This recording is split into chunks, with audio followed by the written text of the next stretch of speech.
Votre mise à jour démarre maintenant avec Domiti Kiger, champion du monde de parachutisme en free fly, une discipline très particulière qu'on va expliquer. Domiti est également conférencière. Bonjour Domiti. Bonjour Christian. Alors qu'est-ce qui fait qu'un jour, en étant saine d'esprit, on décide de sauter d'un avion en parfait état de marche? Alors je te remercie d'assumer que je suis saine d'esprit au départ. C'est une idée, une lubie même qui m'a pris très tôt. J'avais 12 ans la première fois que j'ai demandé à mes parents si je pouvais essayer de sauter en parachute.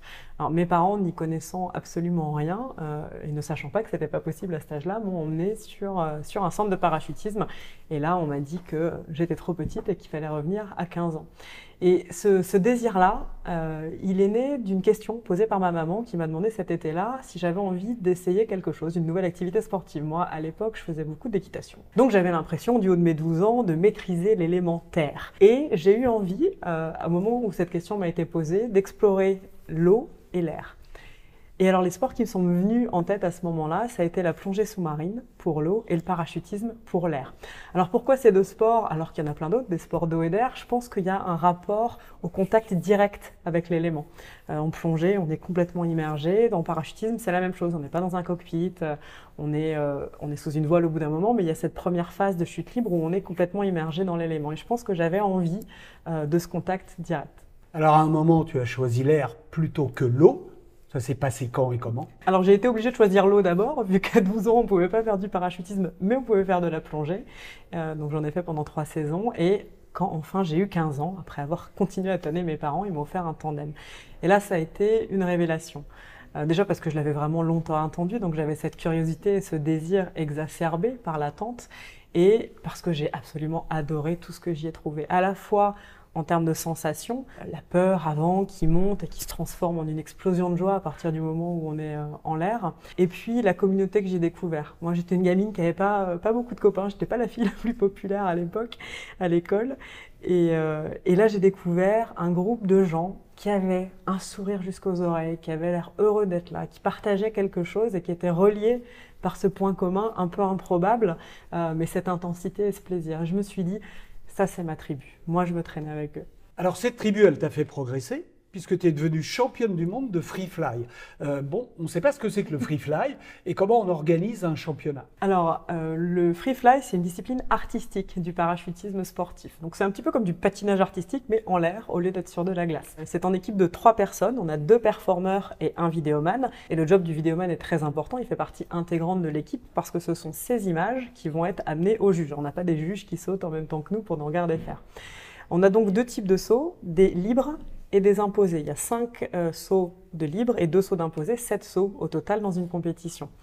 Les imposés, comme en patinage artistique, on a des moves particuliers à faire et on va être noté sur la précision avec lesquelles on les réalise. Et le libre, c'est une chorégraphie. Donc là, on est jugé sur les mérites artistiques de ce qu'on propose. Est-ce que c'est beau à regarder? Est-ce que c'est synchronisé? Est-ce que c'est créatif? Est-ce que c'est nouveau? On a une note technique. Est-ce que c'est difficile? Est-ce que les moves qu'on a choisis et l'enchaînement qu'on a décidé de faire est compliqué à réaliser? Et on a une note de réalisation. Parce que c'est pas le tout d'avoir un programme sur le papier très beau et très difficile. Si tu n'arrives pas à le voler, tu gagnes pas une super note. Si tu n'arrives pas à le voler. Ça, c'est une expression qui vous appartient à vous tous. Hein. Alors, tu crois que c'est compréhensible? Oui, je pense, oui. Tu as volé des records, puisque tu organises maintenant des records de grandes formations au-delà de 50. Comment on met ça en place? Ouais, alors les records de grande formation, ça a vraiment été mon deuxième amour dans le parachutisme. Après des années de compétition, à rechercher, je pense, des raisons peut-être un peu plus égoïstes d'excellence qui ont été extrêmement formateurs. J'ai beaucoup appris sur moi-même et sur la vie dans ces années-là.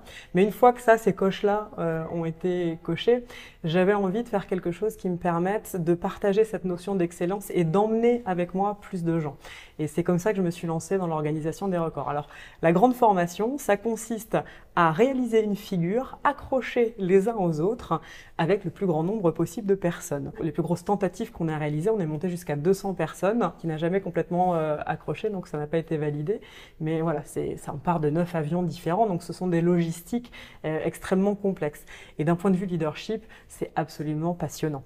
Et moi qui suis issue d'une formation en sciences sociales, j'ai fait des études d'histoire à la Sorbonne et ensuite je me suis enfuie avec le cirque aérien et j'ai vécu une vie de professionnel du parachutisme.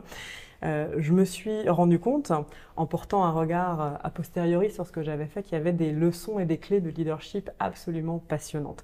Je m'en suis rendu compte parce qu'on me l'a dit au départ, des gens, des participants, des parachutistes qui viennent en loisir participer à ce genre d'événements et qui sont des dirigeants d'entreprise, des managers, des gens qui ont des postes à responsabilité et qui m'ont dit mais c'est incroyable là, ce que vous faites, les méthodes que vous mettez en place. Tu voudrais pas venir les raconter dans nos boîtes parce qu'on aimerait bien faire passer ces messages. Qu'est-ce qui les intéresse? C'est l'aspect projet d'entreprise dans ce que tu réalises? Alors, il y a l'aspect projet d'entreprise et il y a surtout l'aspect comment est-ce qu'on emmène toute une équipe à réaliser un objectif difficile.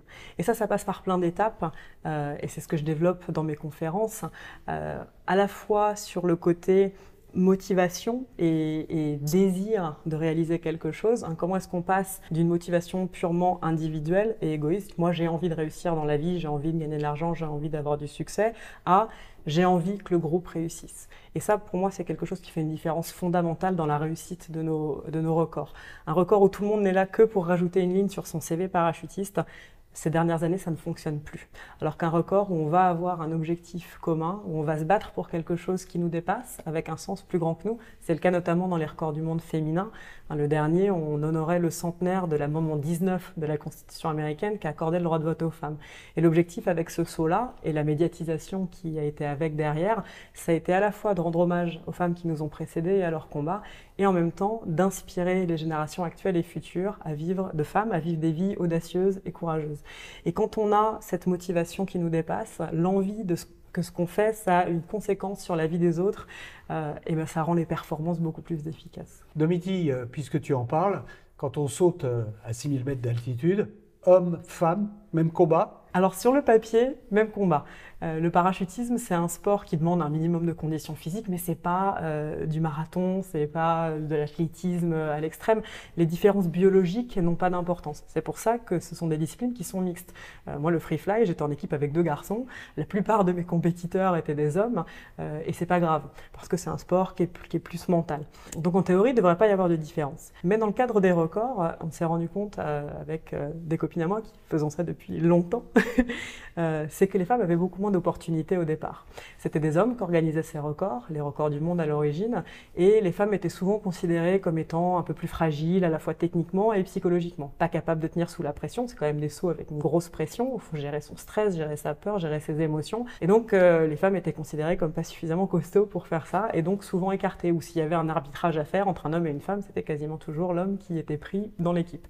On s'est dit que c'était pas très juste et que ce serait intéressant de créer un contexte dans lequel les femmes puissent s'entraîner, prendre confiance en elles, monter en compétences, monter en niveau technique et ensuite les relâcher dans le grand bain, on va dire.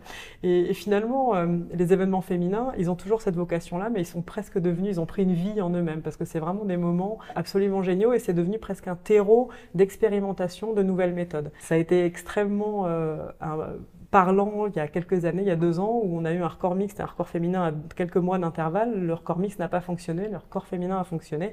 Et c'est notamment via tout un tas de méthodes, une méthodologie de leadership nouvelle qui a permis d'accéder au succès dans un cas et pas dans l'autre. Et ces méthodes-là, elles font des petits. Moi, je m'en suis servi dans le record de France mixte et ça a extrêmement bien fonctionné, même dans un cadre d'un record avec des hommes et des femmes. Et là, on est dans la préparation du prochain record du monde mixte et déjà, on voit que les méthodes commencent à être adaptées et réutilisées. Donc, c'est hyper passionnant à vivre et c'est hyper satisfaisant à créer dans le cadre de mon sport. Et c'est vraiment ça que j'essaie de partager en entreprise, donner des clés précises, raconter dans le détail comment est-ce qu'on fait, c'est quoi cette méthodologie qu'on a mis en place, à la fois pour donner un feu sacré aux participants et en même temps très concrètement pour atteindre ces objectifs. Un mot d'auteur qui va te faire réagir. Edgar Allan Poe a dit « Les optimistes ont créé l'avion, les pessimistes le parachute ». Alors, effectivement, c'est une expression rigolote, mais moi, ça ne correspond pas vraiment à ma réalité. Je suis vraiment une optimiste par nature et le parachutisme, je pense, est vécu par des gens qui ont une vraie joie de vivre, un vrai appétit de vivre. Et pour moi, c'est un des éléments extrêmement importants dans la réussite d'un projet. Et c'est ça que j'essaye à la fois d'incarner et de transmettre aux gens qui viennent participer à mes événements. Et donc, c'est ça que j'essaie de transmettre en conférence aussi. À partir du moment où on a ce petit supplément d'âme, qu'on est habité par la joie, par l'optimisme, ça se ressent. Et les gens vont vous faire confiance et vont avoir envie de vous suivre. Et pour moi, ça a vraiment fait une différence dans ma pratique, à la fois sportive et de conférencière. Domiti, quelles sont les clés de compréhension de ta conférence? Eh ben, c'est pas mal lié à tout ça. Je pense qu'aujourd'hui, en entreprise, on est face à un problème d'engagement des collaborateurs très souvent et on se retrouve avec des managers qui sont dans une position où leur autorité qui leur est conférée par leur statut font que les gens sont obligés de les suivre. Or aujourd'hui, les employés, les collaborateurs, ils n'ont pas envie d'être obligés de suivre quelqu'un, ils ont envie d'avoir envie de suivre quelqu'un.